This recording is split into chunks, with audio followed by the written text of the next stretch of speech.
Bonjour et bienvenue sur Expert, la chaîne qui vous conseille. Je suis ravi de vous retrouver. Bien sûr, comme d'habitude, nos experts vont répondre à toutes vos questions, à toutes les questions que vous nous posez sur notre site experttele.fr. Vous pouvez également nous écouter à la radio, expertradio.fr, et nous voir à la télé chaque jour.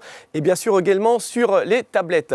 À mes côtés, un avocat, notre avocat fiscaliste, maître Joseph Suissa, avocat au barreau de Paris. Bonjour maître. Bonjour Yves. Bienvenue sur Expert. Avec Merci. Pas mal de questions qui vous ont été adressées par Internet sur experttele.fr et on va parler avec vous d'un sujet très intéressant, c'est l'impôt solidarité fortune, qu'on appelle plus communément ISF.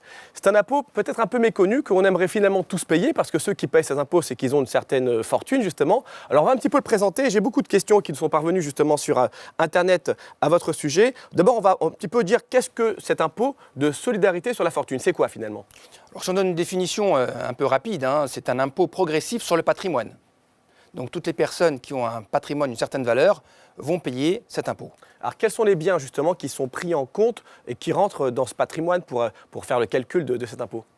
J'ai envie de vous dire, tous les biens qui composent le foyer fiscal, que ce soit les biens immobiliers, donc évidemment la résidence principale, les biens donnés en location, mais également les terrains, les placements financiers, les liquidités, les voitures, les bijoux, il y en a encore plein d'autres. Donc effectivement, tous les biens d'une manière générale sont soumis à l'impôt sur la fortune. Alors, autre question qu'on nous pose souvent parce que les gens veulent savoir s'ils sont concernés, quelles sont les personnes qui payent l'ISF ?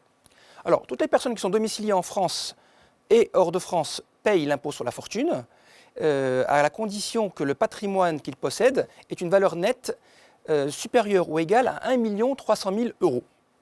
À la différence que les personnes qui résident hors de France ne sont imposées que sur les biens qu'ils possèdent en France. C'est intéressant à savoir pour ceux qui nous regarderaient peut-être sur Internet et qui n'habitent pas en France. Voilà, d'ailleurs, si on peut dire un mot sur ceux qui habitent à l'étranger, oui, parce qu'effectivement, ils sont toujours très inquiets parce qu'ils n'habitent pas en France, ce sont des exilés fiscaux, parfois on les appelle comme ça, et bien que les placements financiers qu'ils ont en France ne sont pas soumis à l'ISF. Voilà. C'est intéressant à savoir. Une petite astuce. Petite astuce et bon conseil. Autre question que vous nous envoyez également sur experttele.fr et n'hésitez pas à poser toutes vos questions à tous nos experts. Existe-t-il des abattements en fait ? Alors oui, il y a effectivement des abattements. Le premier qui est le plus connu, c'est l'abattement sur la résidence principale, puisqu'il est quand même conséquent, il est de 30%, donc la résidence principale va subir un abattement de 30%. Avant d'être soumise à l'ISF. Il y a également les biens que nous possédons en indivision, c'est-à-dire qu'il y a plusieurs personnes qui possèdent un bien, donc il y a un abattement de 20%. Et il y a également les biens donnés en location. Ce sont par exemple les biens à titre commercial, donc il y a un bail commercial, il y a une décote de 20%, ou alors les biens loués en meublé, et là il y a plutôt une décote de l'ordre de 10%. Mais il y a des biens qui sont carrément exonérés de l'ISF ?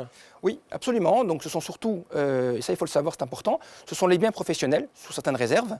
Ce sont également les droits de propriété littéraire et artistique et industrielle.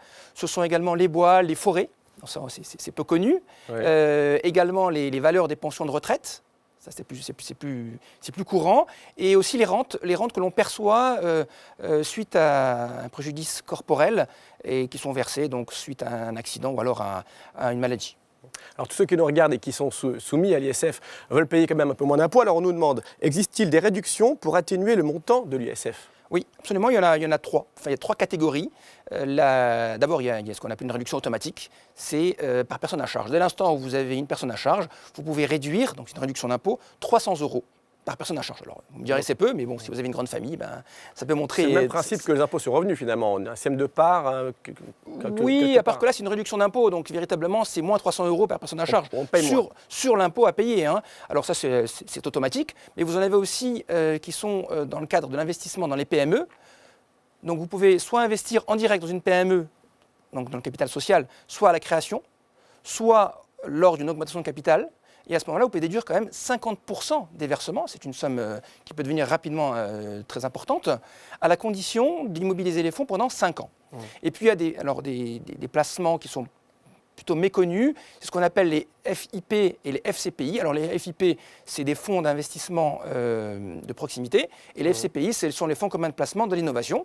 Alors ces placements-là sont intéressants, mais il faut savoir qu'on ne peut investir qu'à hauteur de 18 000 €. Ouais, et que limité. c'est limité, et que ces 3 réductions d'impôts qu'on a évoquées dans les PME ne doivent pas atteindre un global par année de 45 000 euros. Alors, c'est beaucoup, hein, c'est beaucoup. Effectivement, 45 000 euros d'impôt sur l'ISF, ça fait déjà un beau patrimoine. Oui, ça fait déjà un beau patrimoine. Et enfin, il y a la dernière réduction qui est vraiment très intéressante, c'est les dons aux organismes agréés sans but lucratif, puisque là, on peut dire 75%, une réduction d'impôt de 75% de l'ISF. Donc ça, c'est énorme, c'est très intéressant. Alors, autre question également, on a tous évidemment suivi le changement de président, donc François Hollande a été élu. Est-ce qu'il va y avoir des réformes, des changements qui vont suivre le nouveau président sur cet impôt-là, rapidement, parce qu'il nous reste vraiment 30 secondes? Bon, d'abord, il ne faut pas effectivement inquiéter les téléspectateurs, parce qu'il y a un nouveau gouvernement. Enfin, le nouveau gouvernement n'a pas envie que tous les riches, comme on dit, partent à l'étranger. Donc, à l'heure actuelle, voilà le barème, il est très simple, hein, puisque de 0 à 1 300 000 euros, on paye 0. De 1 300 000 euros à 3 millions, on paye 0,25. Et au-delà de 3 millions d'euros, on paye 0,50. Alors le nouveau gouvernement, alors, je ne suis pas dans les petits secrets du gouvernement, mais je sais qu'il y a une réforme qui va probablement passer, qui va augmenter le taux d'imposition pour les patrimoines dont la valeur nette est supérieure à 1 300 000 euros, jusqu'à 3 millions d'euros. Ce serait de passer de 0,25 à 0,75. Donc c'est quand même multiplié par 3. Il faut aussi savoir qu'il y a des solutions, parce qu'il faut déjà bien évaluer son patrimoine. Et à mon avis, c'est le plus important, parce que quand on l'évalue avec les méthodes justes, précises, on peut diminuer fortement l'ISF. Alors, toute dernière question, vraiment en 10 secondes, s'il vous plaît, Maître Suissa. Finalement, le tuyau qu'on attend, existe-t-il un placement financier qui pourrait échapper à l'ISF? Ça, c'est une question qu'on a reçue par mail d'un téléspectateur qui voudrait payer un peu moins d'impôts et qui a envie d'être malin. Hein. Alors voilà, alors celui qui veut effectivement être malin, il y a un placement qui est méconnu, qu'on appelle un placement anti-ISF, c'est un placement miracle, c'est la tontine. Alors la tontine, c'est quoi? C'est pas le féminin de tonton. La tontine, c'est un placement qui a été inventé en 1653, ça ne nous rajeunit pas, par un banquier napolitain qui s'appelait Lorenzo Tonti, d'où le nom de la tontine. Alors c'est un placement qui a été remis au goût du jour par quelques organismes financiers, 2 ou 3, pas plus, qui est rémunérateur, qui est sûr et qui permet d'échapper à l'ISF parce que les sommes qui sont placées, lorsqu'elles sont indisponibles, n'ont pas de valeur de rachat. Donc, s'il n'y a pas de valeur de rachat, vous ne pouvez pas les déclarer à l'ISF. Donc, moi, je conseille fortement aux petits malins qui, effectivement, ont des liquidités, de placer leur argent dans la tontine de manière intelligente parce que ça échappe totalement à l'ISF. De manière considérable. C'est le but justement d'Experts, la chaîne qui vous conseille, de donner des conseils. Et voilà, bon conseil donc pour terminer sur l'ISF. Merci beaucoup, Maître Joël Suissa. Je rappelle que vous êtes avocat au barreau de Paris. Restez avec nous dans un instant sur Experts, d'autres conseils d'experts. À tout de suite.